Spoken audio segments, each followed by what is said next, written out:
estamos alegres por estar na presença de Deus. Me sinto honrado, agradeço ao pastor pela oportunidade, agradeço primeiramente a Deus, e agradeço também ao pastor por nos confiar a responsabilidade. Como ele mesmo já disse, é uma grande responsabilidade. A gente se sente pequeno, se sente impotente diante de tamanha responsabilidade. E é interessante, eu não sou um grande pregador, nem pequeno pregador, mas eu tenho tido a oportunidade de ir em muitos lugares. E não existe uma vez sequer que diante da igreja a gente não tem. Não existe. Aqui nesse púlpito, há um hábito de, sempre quando vai honrar o pregador, o presbítero, o evangelista, geralmente é na última hora, né? Depois da oração, fulano, você, aí dá tempo de você sofrer. O pastor já quis me deixar sofrendo um pouquinho, já falou, já quase meio do culto. É possível, irmão. Aí, irmão, as pernas já ficam tremendo no meio do culto. Não sei o que dá, falta ar, dá um aperto no coração. A gente sai para tomar água, fica assim meio. Mas é o peso da responsabilidade. Amém? Glória a Deus. Diante da igreja, diante do seleto grupo de obreiros, que com certeza todos os irmãos têm no coração uma mensagem que está assim ardendo para ir pôr para fora. Mas aprove Deus essa noite, mais uma vez, me conceder a oportunidade. E eu quero, com todas as minhas limitações, falar alguma coisa com os irmãos. Abram vossas Bíblias, no terceiro livro da Bíblia, escrito por Moisés, chamado de Levítico. Glórias a Deus. Quantos têm sentido nessa noite a presença do Senhor? A presença de Deus está nesse lugar. Deus, Ele manifesta a tua presença e nós podemos sentir. E se nós deixarmos, se nós nos propusermos a nos entregar totalmente na presença de Deus, com certeza Ele fará maravilhas, milagres nessa noite na minha vida e na tua vida. Capítulo 6. Versículo 12 e versículo 13. O fogo, pois, sobre o altar arderá nele, não se apagará, mas o sacerdote acenderá a lenha nele cada manhã, e sobre ele porá em ordem o holocausto, e sobre ele queimará a gordura das ofertas pacíficas. O fogo arderá continuamente sobre o altar e não se apagará. Vamos todos repetir esse versículo 13? No 3, tá bom? 1, 2, 3. O fogo arderá continuamente sobre o altar e não se apagará. Mais uma vez. O fogo arderá continuamente sobre o altar e não se apagará. Glória a Deus. Irmãos, é notório que todos aqui, com certeza, já ouviram muitas vezes pregação, argumentação sobre esse tema. Já ouviram grandes pregadores renomados, pregadores pequenos, obreiros. Você já falou sobre isso. Então, é uma palavra muito conhecida. Tudo que eu falar aqui esta noite não vai ser novidade para ninguém. Tudo que eu fale, tudo que o Senhor me colocar no meu coração ao falar, não é novidade para ninguém. Se alguma revelação acontecer, se algo Deus falar de novo nessa mensagem ao teu coração, é por obra e graça do Espírito Santo de Deus que eu creio está falando no meu e teu coração nessa noite, pois Ele já está agindo aqui desde o começo desse culto. Esse livro, chamado Levítico, quando falamos Levítico, a palavra Levítico faz referência, ou seja, concernente aos levitas. Esse livro foi escrito para elaboração do sacerdócio dos levitas, uma das tribos de Israel. Jacó teve 12 filhos, a saber, Rubem, Simeão, Levi, Judá, Dan, Naftali, Gad, Azer, Isacar, Zebulon, José e Benjamim. 12 tribos. A tribo de Levi foi escolhida para ser a tribo que estaria sendo o meio por onde Deus manifestaria a sua vontade, o seu desejo, a ordenança do sacerdócio, do culto, tudo que está relacionado à religiosidade, tudo que está relacionado à aproximação do homem a Deus, Deus colocou na mão dos levitas. Os levitas foram separados. Das 12 tribos, eles foram separados para cuidar do sacerdócio, para cuidar da manutenção da obra, para louvor, para transportarem a arca, para trabalharem em tudo que estava relacionado à adoração a Deus. E entre os levitas, a família de Arão foi escolhida como sacerdócio santo diante de Deus. Através de Arão, os seus filhos e seus descendentes, Israel estaria tendo um sacerdote.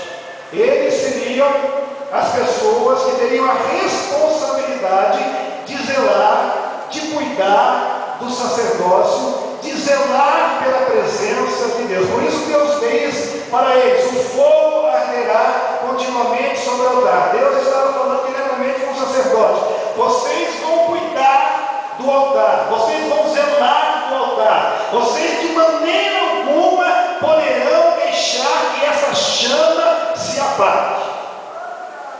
E entre as ordenanças e tudo que fora falado através de Moisés, as ordens, o ritual, o ritualismo, tudo que foi falado a respeito das ofertas, da maneira como tinha de ser, eu quero falar algumas coisas e tentar extrair dessa palavra qual seria o propósito, a ação e a consequência de manter esse fogo aceso no altar. Através de Moisés, Deus passou a ordenança a respeito das ofertas. Havia ofertas queimadas, que eram chamadas de holocausto. Havia oferta de manjares, ofertas pacíficas, ofertas pela culpa, pelo pecado, entre outras. A oferta queimada, conhecida e falada também como oferta, como holocausto. Quando se oferecia o animal, aquele que era o melhor, o escolhido, quando ele entregue ao sacerdote, ele fazia todo o ritual, espargia o seu sangue, e todo o animal, toda a oferta, ele colocava em ordem sobre o altar. E esta oferta seria consumida totalmente pelo fogo do altar.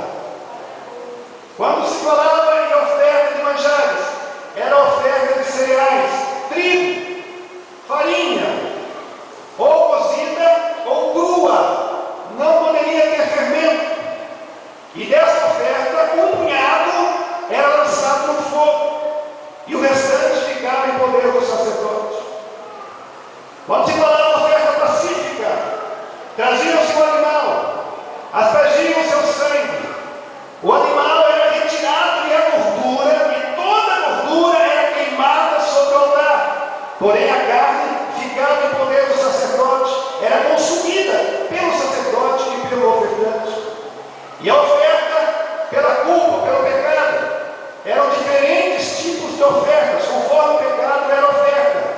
E essa oferta também era queimada sobre o altar, parte sobre o altar e outra parte fora do arraial.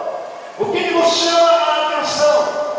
Toda oferta que era entregue na presença de Deus tinha que passar pelo crivo do fogo. Era ordem. O fogo estará ardendo de manhã, de tarde, de noite. E no capítulo 8 desse mesmo livro,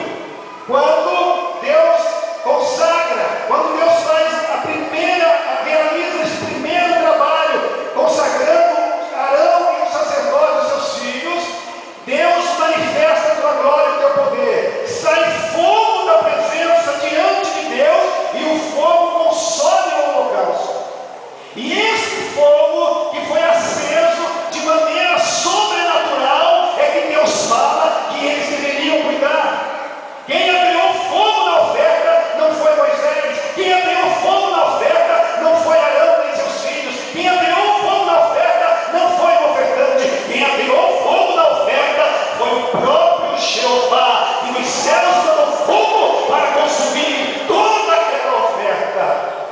E a partir do momento que aquele fogo ateou, havia necessidade do sacerdote conservar aquele fogo. Ele não poderia descuidar. E o que nós podemos aplicar na nossa vida nos dias de hoje? Deus também acendeu um fogo em nossas vidas. O Espírito Santo, como fogo, ardeu um dia nas nossas vidas. E cabe a nós tomar cuidado para que essa chama não se apague.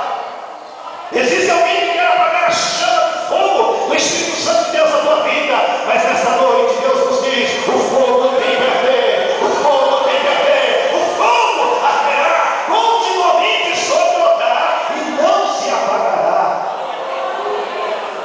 Louvado seja Deus.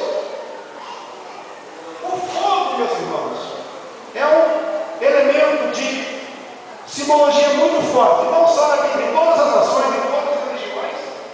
Há relativamente em todas as religiões, há uma simbologia muito forte. A Bíblia diz, em Hebreus capítulo 12, versículo 29, o fogo na Bíblia também tem uma simbologia muito forte. Hebreus 12, 29 diz que o nosso Deus, porque o nosso Deus, Ele é um fogo consumidor. Louvado seja Deus. Eu notei aqui um versículo, lá em Joel capítulo 2, versículo 3. Diante dele um fogo consome, atrás dele uma chama abrasa. A terra diante dele é como o jardim do Éden, mas atrás dele um desolado deserto. Dele ninguém escapará. Salmo 50, no versículo também, versículo 3, diz que virá o nosso Deus, Ele não se calará, diante dele o fogo irá consumindo, e haverá grande tormenta ao redor dele. Salmo 97, versículo também 3, diz que diante dele um fogo abrasa os seus inimigos. O nosso Deus é um Deus de fogo, e Deus manifesta o teu poder através do fogo. O fogo, ele traz a ideia de consumir, de purificar, de transformar. O fogo, ele purifica-nos. Quando nós sentimos o poder, o fogo de Deus na igreja, nós temos temor. E é interessante, irmãos, quando a pessoa tem fogo na vida, quando a pessoa está entregando a sua oferta, você pode observar isso na igreja. Existem pessoas que quando sobem no altar, ele tem tanto fogo na vida, e ele está em tanta comunhão com Deus, que quando ele está entregando a sua oferta, faz lembrar lá em Arão, quando Arão pegava a oferta do ofertante e colocava em cima do altar, e aquilo pegava fogo. No púlpito é a mesma coisa. Quando nós estamos assentados aqui em cima, vem uma irmã cheia do poder de Deus, vem um irmão cheio do poder de Deus para pregar a palavra, ele entrega a sua oferta no altar. Oh, as labaredas de fogo ela crescem, e quando o fogo se exala, aleluia, nós sentimos o arder do fogo. Aleluia, louvado seja o nome do Senhor. Lá em Êxodo capítulo 24, versículo 17, diz que o parecer da glória do Senhor era como um fogo consumido no fogo, no cume do monte, diante dos olhos de Israel. Fogo de Deus traz também a ideia de guardar. A Bíblia diz lá em Êxodo capítulo 40, e versículo 38, que durante o dia uma nuvem estava sobre o tabernáculo, e durante a noite o fogo estava sobre ele para o guiar em todas as jornadas. O fogo de Deus está na minha vida, o fogo de Deus está na tua vida para guiar os teus passos. É aonde você for. Quem quer andar para diante de Deus, aonde você vai, o fogo do casador vai. Aonde você chega, o fogo de Deus está. Nós vemos exemplos. Louvado seja o nome do Senhor. Lá em Êxodo capítulo 3, versículo